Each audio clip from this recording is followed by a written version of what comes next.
Hello, today I will be showing you how to download and use the Hoopla app. First, you will need to locate and open your device's App Store. For Android or Google-powered devices, you will look for the Play Store.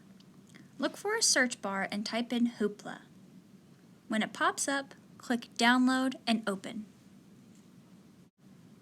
To sign up for the first time, click Sign Up. You will need to enter in your preferred email address and create a password. Then search for the Catoosa County Library.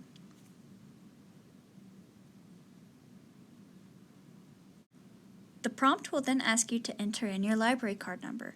Please use the entire card number beginning in 21060 and click Next and then Continue.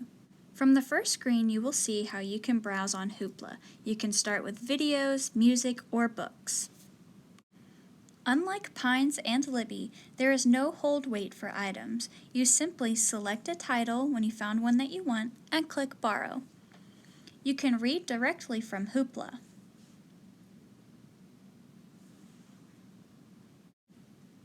When reading an ebook, you have several customizable options.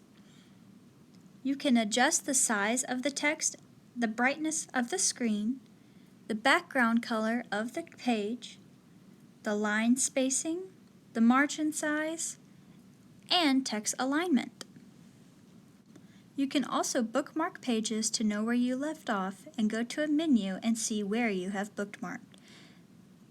There is also a table of contents where you can jump to a specific page if needed.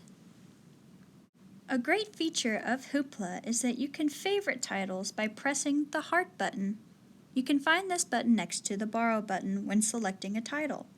Then these titles will appear in your favorites list until you are ready to borrow them. Hoopla allows users to borrow up to 5 titles a month. Back on the home page, you can also browse and search by a specific genre. Once you find your genre, you can filter by format, ratings, release dates, etc. The same process for borrowing applies to audiobooks, movies, and music. Please contact our library if you have any other questions.